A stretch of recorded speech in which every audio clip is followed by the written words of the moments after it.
Profesional Muda, baru saja Anda telah mengikuti acara kami dan sekarang kita lanjutkan dengan acara berikutnya. Tetap stay di sini di 102.2 Lombok FM.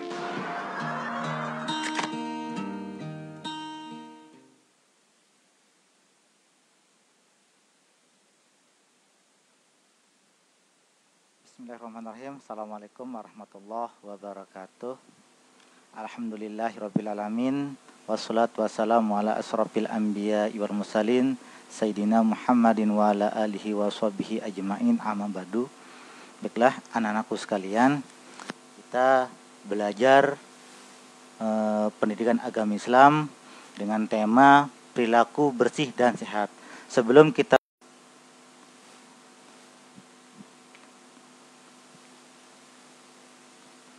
Baiklah anak-anakku sekalian, kita lanjut ke tema perilaku bersih dan sehat. Nah, apa saja perilaku bersih dan sehat ini dalam pendidikan agama Islam? Kita sebagai umat Islam atau kaum sebagai muslim, kita dianjurkan untuk menjaga kebersihan. Nah, kebersihan itu macamnya ada 3. Yang pertama ada kebersihan pakaian. Yang ketiga, kebersihan lingkungan. Nah, ini yang perlu kita jaga dalam kebersihan. Yang pertama, kebersihan badan. Bagaimana cara membersihkan badan? Kalau seandainya badan kita kotor, kita harus membersihkan dengan air, ya anak-anakku sekalian. Terus yang kedua, membersihkan pakaian. Kalau seandainya pakaian kita kotor atau najis, kita harus membersihkan dengan air. Makanya ketika kita mau bersolat, pakaian kita harus bersih, harus bagus, harus suci, ya. Kalau kita mengerjakan sholat atau beribadah, apalagi pada saat hari ini kita masih pada bulan suci Ramadan, bagaimana sholat kita yang benar, bagaimana tarawihnya yang benar. Kita harus tahu pakaian kita itu apakah suci apa tidak. Jadinya kita harus membersihkan pakaian dalam melaksanakan sholat. Nah, dan selanjutnya adalah membersihkan lingkungan. Nah, membersihkan lingkungan ini bagaimana caranya? Nah, ketika kita sudah membantu orang tua, kita harus membersihkan tangan. Ketika kita sudah membantu bapak atau ibu, kita harus bersihkan tangan. Nah, karena pada saat ini kita masih ketakutan dengan virus corona sekarang, ya. Nah, makanya kita dianjurkan untuk membersihkan tangan ketika selesai melakukan aktivitas di luar. Nah, seperti itu, ya. Nah, selanjutnya di dalam hadis dijelaskan tentang kebersihan itu. Dalam hadisnya mengatakan Bismillahirrahmanirrahim, an-nazafatu minal iman. Kebersihan itu sebagian daripada iman. Nah, maksudnya hadis tadi itu bagaimana cara membersihkan anggota badan kita ini ketika dalam melaksanakan sholat. Nah, kalau orang yang beriman, kita pasti bisa menjaga kebersihan. Entah itu kebersihan hati, kebersihan jasmani atau rohani, kita harus bisa membersihkan, ya. Tidak boleh ketika kita melaksanakan beribadah kepada Allah, kita harus anggota badan kita ini harus suci, tidak najis. Nah, makanya kita di sini dianjurkan untuk melaksanakan atau mengerjakan yang namanya menjaga kebersihan lingkungan atau pakaian kita. Oke, selanjutnya bagaimana proses menjaga kebersihan dalam sekitar kita, ya. Pertama, kita harus bisa menyampaikan kepada teman kita bagaimana cara membersihkan tangan yang baik. ya. Bagaimana cara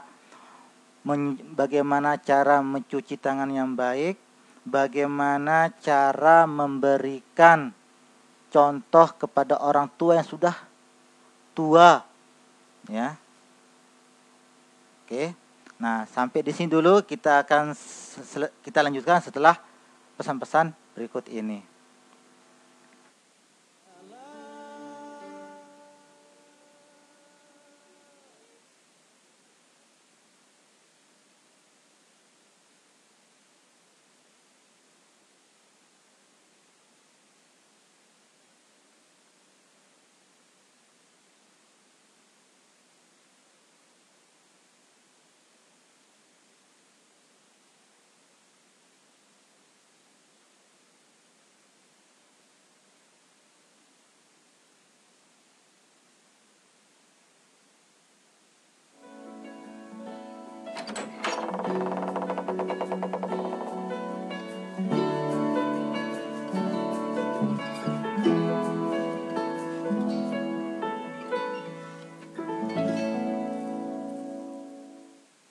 Bismillahirrahmanirrahim.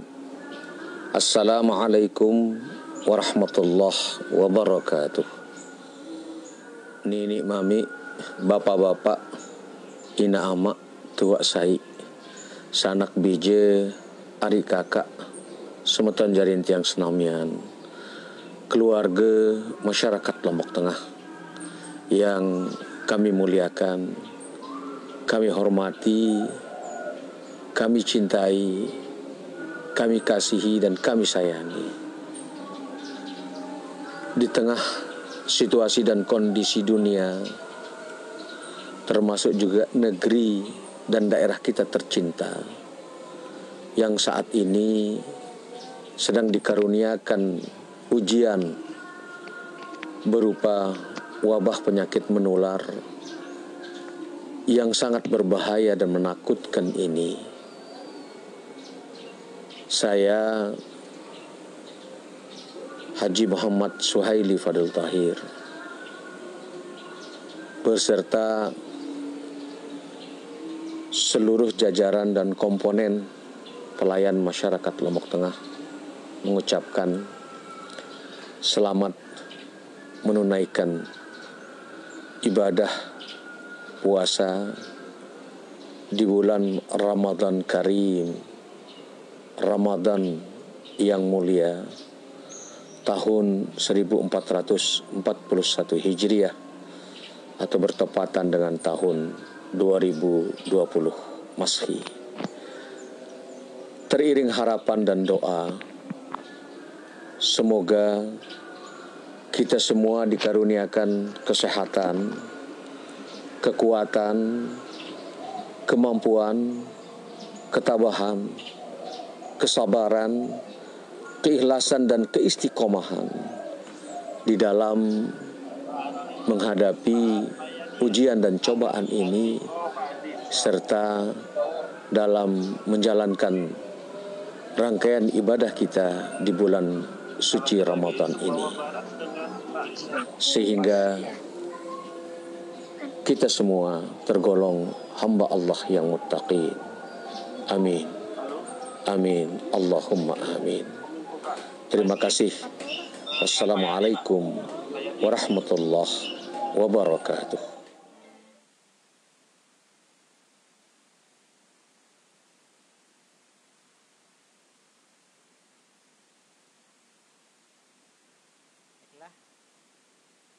Baiklah, kita kembali lagi pada tema kita perilaku bersih dan sehat, ya, anak-anakku sekalian.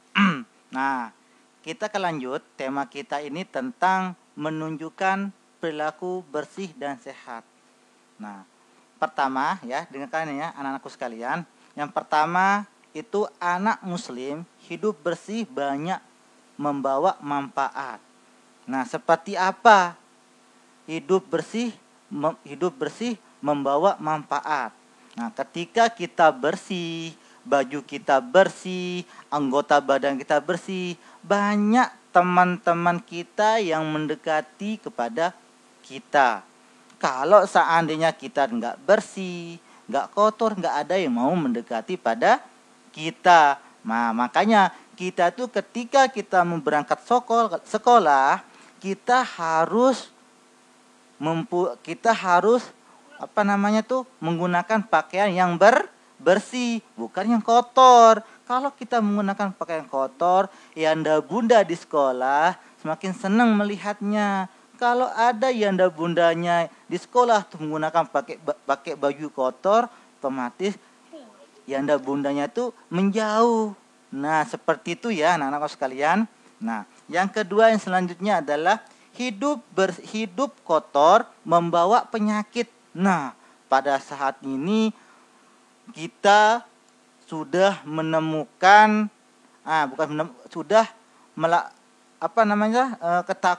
ketakutan mendengarkan dengan virus corona. Nah, makanya kita di sini dianjurkan untuk hidup bersih. Ketika kita hidup kotor, otomatis penyakit itu akan menyerang kita. Ya, bagaimana cara kita hidup bersih? Nah, pertama kita harus mandi, ya. Kedua menggunakan sabun. Yang ketiga menggosok gigi. Ya, itu cara melakukan hidup bersih, ya. Ya, anak sekalian, ya. Arsel, dengar ya Anda Arsel? Nah, seperti itu ya cara hidup bersih. Nah, ketika kita kotor, otomatis penyakit itu cepat menyerang seperti penyakit virus corona. Penyakit yang pada sekarang ini dia tuh senang kepada orang-orang yang kotor. Nah, kalau seandainya kita kotor, otomatis penyakit itu akan cepat menyerang kita. Ketika sudah menyerang kita, masuk ke dalam badan kita ini secara pelan-pelan badan kita itu dimakan oleh penyakit itu sampai kita mati. Nah, makanya itu kita harus jaga kebersihan kita ya. Ketika kita sudah melakukan kegiatan di luar, kita harus mencuci tangan. Ya, mencuci tangan ya. Nah, seperti dulu ada seorang nenek tua pada zaman Rasulullah namanya Ummu Majah. Dulu Ummu Majah ini dia tuh mempunyai keistimewaan ketika dia masih hidup. Ummu Majah ini sering membersihkan masjid. Nah, sering membersihkan masjid sampai Ummu Majah ketika itu dirindukan oleh Rasulullah. Nah, itu keistimewaan Ummu Majah itu sering membersihkan masjid. Padahal masjid itu kan pekerjaan sangat sepele, sangat kecil.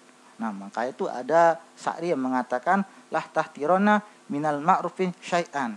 Nah, jangan meremehkan sekecil apapun. Nah, Ummu Majah itu tidak pernah meremehkan. Ketika melihat kotoran hewan jatuh di serambi masjid, Ummu Majah langsung membersihkannya. Ummu Majah itu tidak pernah merasa capek, tidak pernah merasa bosan. Sampai Rasulullah merindukan sosok Ummu Majah ini. Nah, Ummu Majah ini kulitnya tua, kulitnya keriput hitam tua. Itu kulitnya Ummu Majah. Nah, ketika itu Ummu Majah ini ketika dia masih hidup, Ummu Majah itu selalu membersihkan yang namanya halaman masjid. Nah, halaman masjid banyak hewan yang berterbangan. Jatuh ke masjid itu dia bersihkan Ummu Majah. Tidak pernah bosan-bosan untuk membersihkan namanya masjid. Ketika itu Ummu Majah sudah meninggal dunia atau wafat. Datang Rasulullah SAW mau sholat berjamaah sama para sahabat. Dia bertanya, kemana engkau? Wahai Ummu Majah, katanya sahabat Rasulullah, ya Rasulullah, Ummu Majah sudah wafat. Di sana Nabi Muhammad SAW itu terdiam dan memikirkan sampai Nabi Muhammad minta tolong pada sahabat untuk mengantarnya ke kuburannya. Sampai ke kuburannya Rasulullah mendoakan Ummu Majah. Nah, di sana Rasulullah mendoakan Ummu Majah saking dirindukan oleh Rasulullah. Ummu Majah itu karena merasa kehilangan Rasulullah ketika Ummu Majah itu tidak ada atau sudah meninggal dunia.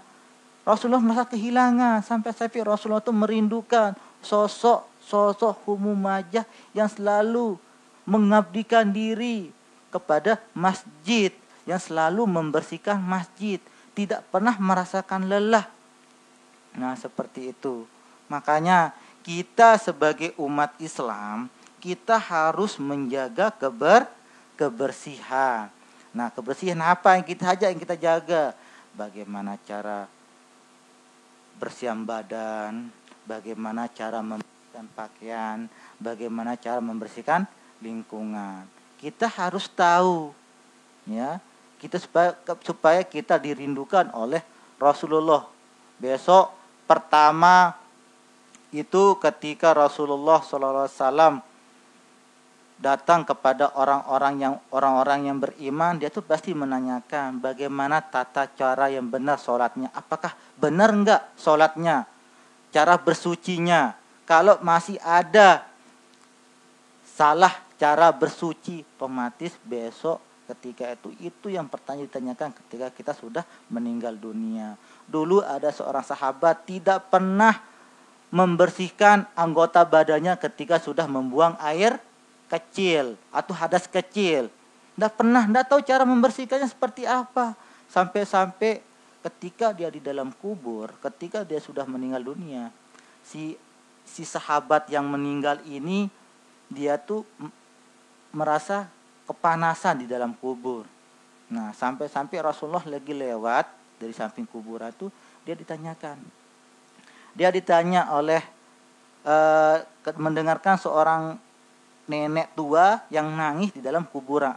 Para sahabat yang nangis dalam kuburan, bukan nenek tua ya, tapi orang laki-laki, pemuda nangis di dalam kubur. Ketika Rasulullah pulang berjamaah, Rasulullah mendengarkan seorang yang sedang menangis di dalam kuburan. Sampai Rasulullah mencari di mana suara tangisan itu. Sampai Rasulullah mencari, ternyata di dalam kuburan itu ada seorang yang menangis.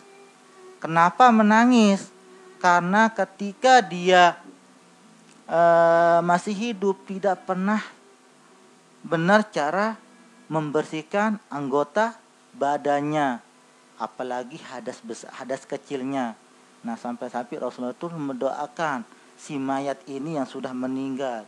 Sampai Rasulullah mendoakan, sampai doanya itu dikabulkan oleh Allah. Dia ambil satu batang daun di kuburan itu, ditanyapkan atas kubur, sampai itu dia tuh makin mekar dan makin hidup. Nah, di sanalah proses pengampunan dosa seorang yang sudah meninggal dunia ini. Nah, seperti itu ya kisah yang ada pada perilaku bersih hidup dan sehat ini, tentang bagaimana jaga kebersihan kita, ya. Nah, seperti itu anak-anakku sekalian. Mungkin kita jeda dulu, ya, sampai setelah berikut ini.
Oke, kita lanjut pada tema kita.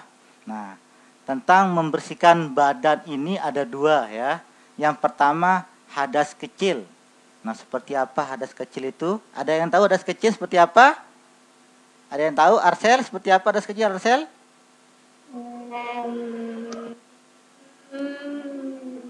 Seperti apa, Arsel? Nggak tahu. Nggak tahu. Ata? Ata, seperti apa Ata? Oh. Zana, Zana seperti apa Zana? Apa? Ada. Hadas kecil. Seperti apa hadas kecil? Kairen, seperti apa Kairen hadas kecil? Nah, hadas kecil seperti apa hadas kecil?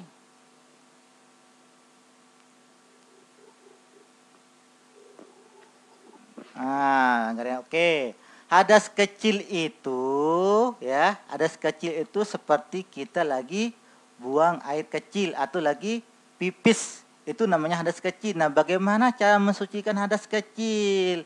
Ketika kita selesai buang air kecil di kamar mandi, kita harus membersihkannya. Ya, membersihkannya dengan cara apa? Kita menggunakan air yang mengalir. Itu cara yang kita membersihkan, jangan tidak mengalir. Jadinya kalau ketika kita menggunakan air tidak mengalir, otomatis badan kita ini tidak suci. Ya, makanya itu kita harus membersihkan secara benar dan suci. Nah, yang kedua, hadas besar. Apa hadas besar ini? Aurel. Hadas besar seperti apa Aurel?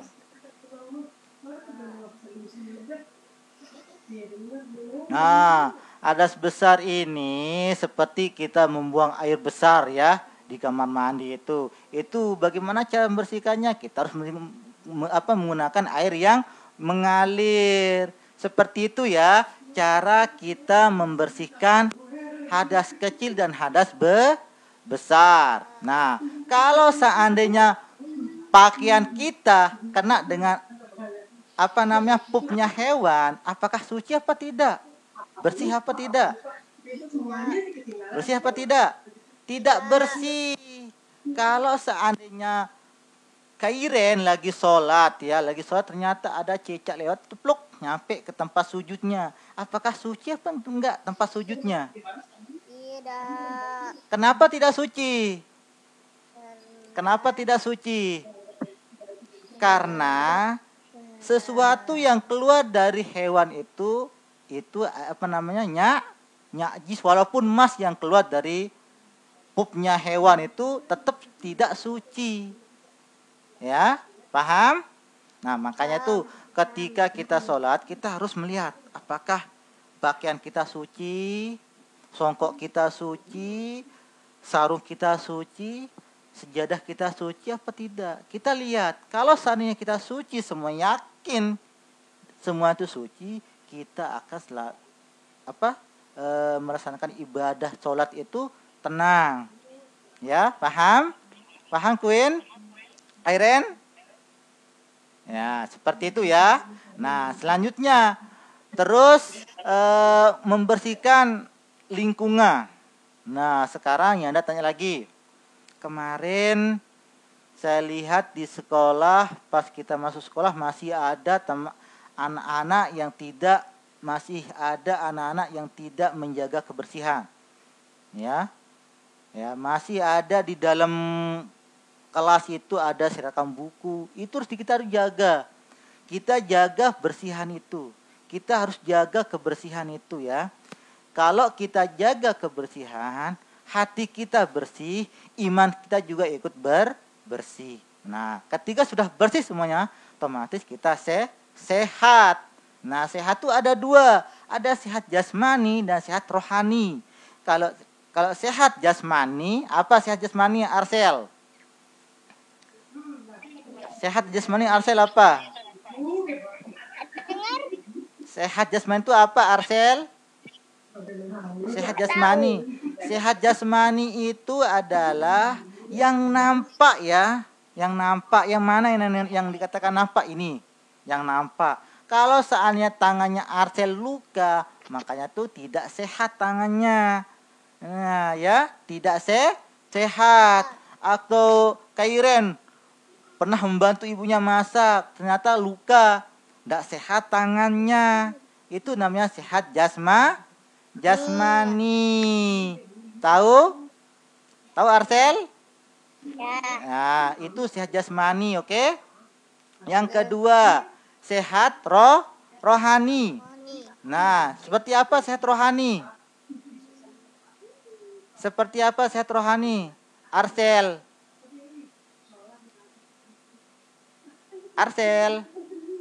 Seperti apa sehat rohani?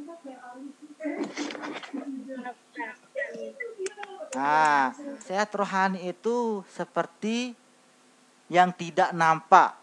Ya, seperti apa yang nampak? Di dalam hati, apakah kita lagi panas, lagi batuk, atau lagi pilek. Nah, itu namanya sehat rohani. Sakit di dalam ya. Ya, lagi sakit di dalam. Apa tuh? Karena panas, batuk, demam, itu ya. Itu penyebab apa? Namanya sakit yang tidak nampak, namanya sakit rohani. Ya, seperti itu ya. Sehat rohani, bukan sakit rohani. Nah, selanjutnya, bagaimana caranya kita menjaga kesehatan biar kita itu dijauhi dari penyakit? Pertama, membersihkan dengan air. Yang kedua, ketika sudah membersihkan dengan air, membersihkan dengan pakai apa? Sabun. Ketika sudah pakai sabun, langsung membersihkan dengan handuk. Ya, paham? Paham? Nah, ada yang mau ditanyakan? Ada yang mau ditanyakan? Nah, ya, kalau sudah paham semuanya, Yanda akan menjelaskan tentang bagaimana cara membersihkan ketika kita sudah keluar dari rumah. Nah, bagaimana cara kita membersihkan badan kita ketika sudah kita keluar dari rumah? Nah, sekarang kita sudah memasuki akhirnya terakhir pada bulan suci Ramadan. Nah, sampai sekarang kita akan mengadakan silaturahmi ya. Otomatis kita itu datang dari rumahnya kakek, dari rumah mau ke rumahnya kakek, itu kan kita jalan kaki atau melesat selama sama kakek, kita harus membersihkan badan kita. Nah, dengan cara apa membersihkan badan kita? Kita harus membersihkan pakaian kita dan membersihkan semua anggota badan sampai dari ujung kaki, dari ujung lambung sampai ujung kaki, cara membersihkannya. Oke? Nah, seperti itu. Pokoknya kita harus bersih. Nah, kita harus menggunakan bersihkan dengan air ya. Kita harus mandi. Cara kita mau keluar ke rumah. Ketika kita masuk ke rumah, kita harus mandi juga. Ketika masuk ke rumah, kita harus mandi biar kita tidak kena penyakit. Ya, seperti itu, paham? Nah, Ya, betul. mungkin ada yang ditanyakan?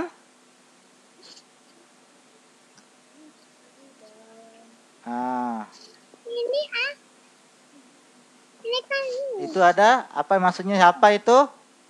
Danisa? Itu ya. Nah, oke. Dan kita lanjut. Oke lah, kita lanjut setelah ini ya. Oke, sampai di sini dulu. Kita lanjut setelah pesan-pesan berikut ini.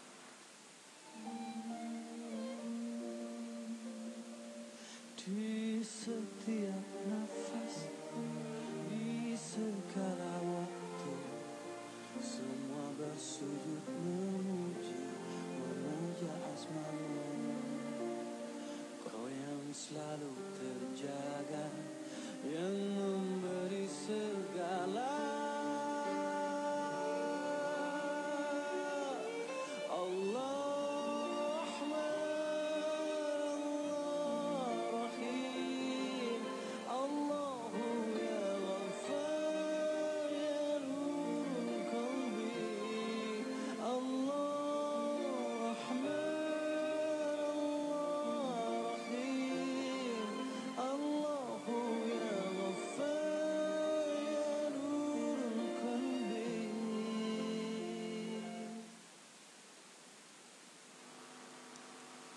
Oke, kita lanjut lagi ya anak-anakku sekalian. Nah, sekarang kesimpulannya, seperti ini kesimpulannya. Kita sebagai umat Islam harus menjaga yang namanya kebersihan. Baik kebersihan hati maupun kebersihan jiwa ya.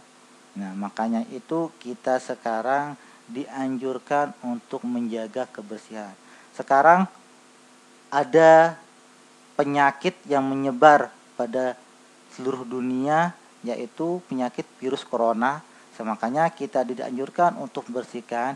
Ini sebagai teguran kita agar kita itu selalu menjaga kebersihan. Ya, seperti itu ya. Nah, sampai di sini.